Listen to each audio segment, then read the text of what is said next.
अब हम बात करने जा रहे हैं किसकी, effect of oxidation in everyday life, यानी ऑक्सीडेशन की वजह से हमारी रोज़मर्रा की ज़िंदगी में क्या इफेक्ट पड़ता है। देखो जैसे हम बात करते हैं कि मान लो हम मॉइस्चर के समय, यानी जब हमारा इन्वायरमेंटल के अंदर ह्यूमिडिटी बहुत ज़्यादा हो, नमी बहुत ज़्यादा हो, तो जो आयरन के मटेरियल्स होते हैं उसमें देखो रेडिश ब्राउन कलर की क्या होती है, एक लेयर उसके ऊपर जम जाती है, जिसको हम लोग अपनी कॉमन लैंग्वेज में क्या बोलते हैं, जंग बोलते हैं, कि मूर्छा लग गया। तो वो दरअसल क्या होता है, वो कुछ नहीं होता है, वो ऑक्सीजन की लेयर होती है जो उसके ऊपर क्या हो जाती है, जम जाती है, और उसको क्या करना शुरू कर देती है, डैमेज करना शुरू कर देती है, उसको ख़राब करना शुरू कर देती है। अच्छा, या कभी कभी हमने देखा होगा कि जैसे कुछ सिल्वर के जो मटेरियल्स होते हैं या जो कॉपर के मेटल्स होते हैं उनके ऊपर भी कुछ कोटिंग आ जाती है। जैसे मैं अगर सिल्वर के ऊपर बात करूं तो ब्लैक कलर की कोटिंग आ जाती है, कॉपर के ऊपर ग्रे कलर की मतलब कोटिंग आ जाती है। दरअसल ये सब है क्या, ये सब क्या हो रहा है, ऑक्सीडेशन हो रहा है हमारी डेली लाइफ में।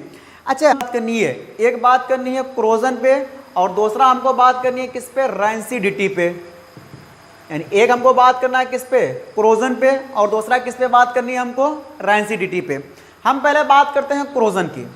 क्रोजन में क्या होता है कि जैसे मान लो हमारे पास मान लो आयरन के बहुत सारे मटेरियल्स होते हैं। क्या होता है कि जब इन्वायरमेंटल के अंदर बहुत ज़्यादा ह्यूमिडिटी होती है, बहुत ज़्यादा जब नमी होती है, तो उस आयरन के मटेरियल्स पे जब हम गौर करके देखते हैं तो उस पर कुछ रेडिश ब्राउन कलर की हमको कोटिंग मिलती है। यानी रेडिश ब्राउन कलर की कुछ क्या होती है, लेयर्स हमको मिलती है। दरअसल वो लेयर क्या होती है, वो ऑक्सीजन की लेयर होती है, यानी उस मटेरियल का क्या हो जाता है, ऑक्सीडेशन हो जाता है।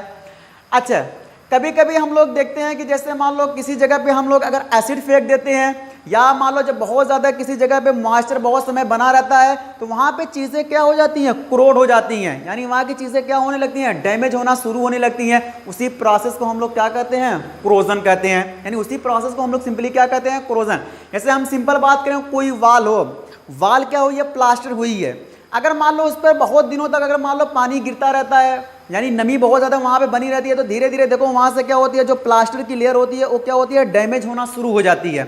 या अगर मान लो किसी वाल के ऊपर हम लोग क्या करते हैं, एसिड को फेंक दें, जब उसके ऊपर हम एसिड को फेंक देंगे तो वो क्या हो जाती है, पूरी वो वाल क्या हो जाती है, क्रोड हो जाती है। इसी प्रोसेस को हम लोग क्या कहते हैं, क्रोजन कहते हैं। अब देखो होता क्या है कि क्रोजन में पहला तो क्या होता है, जो आयरन के मटेरियल होते हैं उस पर क्या होता है, रेडिश ब्राउन कलर की मतलब लेयर जम जाती है, कोटिंग हो जाती है, जिसकी वजह से क्या होता है, वो डैमेज होता है। या जो सिल्वर पे कोटिंग हो जाती है, कैसी, जैसे मान लो सिल्वर है, सिल्वर के ऊपर कैसी कोटिंग हो जाती है, ब्लैक कोटिंग होती है। ये ब्लैक कोटिंग किसकी होती है, ऑक्सीडेशन की लेयर होती है, यानी ऑक्सीडेशन हुआ होता है। तो सिल्वर के ऊपर कैसा होता है, ब्लैक कोटिंग होती है। अगर मैं कॉपर की बात करूं तो कॉपर के ऊपर भी क्या होती है, कोटिंग होती है, वो किसकी होती है, ग्रे होती है, जिसकी वजह से क्या होता है, इनकी जो लाइफ स्पान है, जो वैलिडिटी होती है वो क्या हो जाती है, कम हो जाती है, यानी ये डैमेज होना शुरू होते हैं। क्रोजन की वजह से हमारे बहुत सारे जो आयरन के स्पेशली मटेरियल्स होते हैं वो क्या होते हैं, वो डैमेज होना शुरू हो जाते हैं। जैसे हमारे पास ब्रिज वगैरह होते हैं, या घरों में जो विंडोज़ वगैरह होते हैं, जो गेट्स वगैरह बने होते हैं, वो क्या होते हैं, बहुत जल्द क्या होते हैं, क्रोड हो जाते हैं।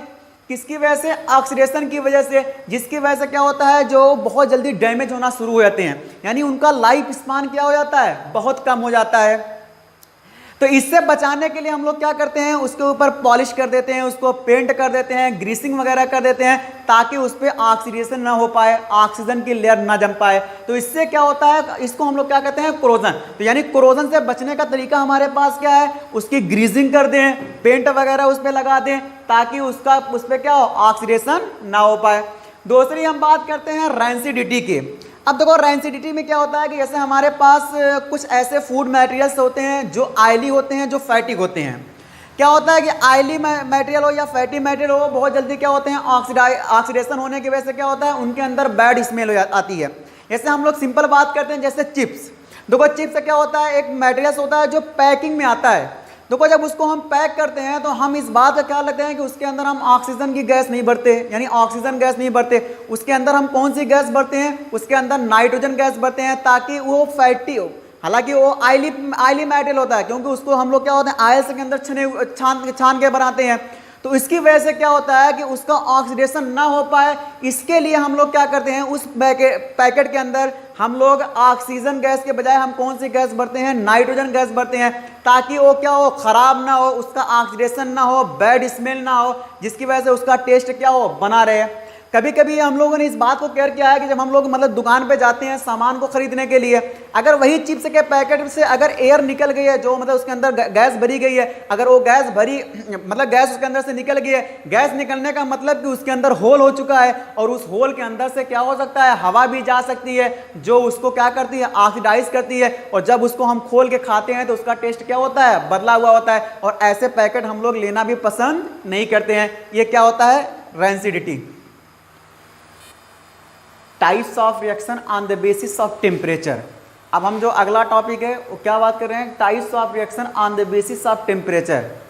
टेम्परेचर के बेसिस पे जो रिएक्शन होती हैं वो 2 टाइप्स की होती हैं। There are 2 types of reaction. एक क्या होता है, एक्सोधर्मिक रिएक्शन होता है, और एक क्या होता है, एंडोधर्मिक रिएक्शन होता है। एक्सोधर्मिक रिएक्शन ऐसी रिएक्शन होती है जिसमें क्या होती है, हीट रिलीज होती है। जब मतलब प्रोडक्ट का फॉर्मेशन होगा तो उसमें हीट क्या होगी, रिलीज होगी, या हीट उसमें क्या होगी, निकलेगी। ऐसी रिएक्शन को हम लोग क्या कहते हैं, एक्सोधर्मिक रिएक्शन।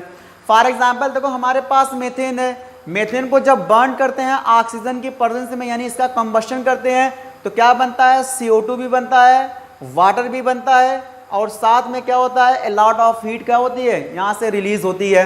ये पहला एग्जाम्पल हो गया किसका, एक्सोधर्मिक रिएक्शन का। दूसरा क्या होता है कि हमारे पास कैल्शियम ऑक्साइड है, यानी क्विक लाइम, जब उसको हम लोग क्या करते हैं, वाटर के अंदर डालते हैं, तो क्या होता है कि कैल्शियम हाइड्रोक्साइड का फॉर्मेशन होता है, और ए लॉट ऑफ हीट बनती है। बहुत सारे लोगों के घरों में ये काम किया जाता है। जैसे क्या होता है कि एक पतीली नुमा होता है, एक बर्तन होता है, उसमें क्या होता है कि चूना जिसको बोलते हैं, हम लोग घरों में बोलते हैं चूना, चूना जलाया जाता है। उसमें क्या होता है कि मतलब पानी में क्या होता है, जैसे ही हम चूने को डालते हैं, यानी क्विक लाइम को डालते हैं, तो क्या होता है, पूरे बबल्स की तरह क्या होते हैं, उसमें बनना शुरू होते हैं। यानी वो जो बबल्स बन रहे हो किसकी वजह से बन रहे हैं, इस हीट की वजह से बन रहे हैं। अगर हम लोग उस पार्ट पे जब अपने हाथ को टच करेंगे तो क्या होगा, हमको ये एहसास होगा कि इसमें क्या हो रहा है, ये बहुत ज़्यादा गर्म हो रहा है, यानी हीट वहाँ पे क्या हो रही है, लिबरेट हो रही है। तो ये भी एक रिएक्शन किसका एग्जाम्पल है, एक्सोधर्मिक रिएक्शन का होता है। एंडोधर्मिक रिएक्शन क्या होती है कि ऐसी रिएक्शन जिसमें क्या होती है, हमको एनर्जी की सप्लाई करनी पड़ती है, यानी एनर्जी हमको देना पड़ता है, यानी ऐसी रिएक्शन में एनर्जी की रिक्वायरमेंट होती है। और वो एनर्जी हम किस फॉर्म में दे सकते हैं, या तो हीट के फॉर्म में दें, या तो लाइट के फॉर्म में दें, या तो इलेक्ट्रिसिटी के फॉर्म में दें। ऐसी रिएक्शन को हम लोग क्या बोलते हैं, एंडोधर्मिक रिएक्शन बोलते हैं।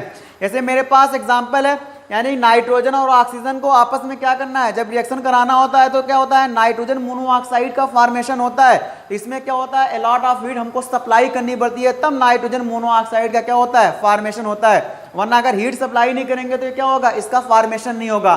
तो एक्सोधर्मिक रिएक्शन में क्या होता है, हीट रिलीज होती है, और एंडोधर्मिक रिएक्शन में क्या होता है, हीट सप्लाई करनी पड़ती है।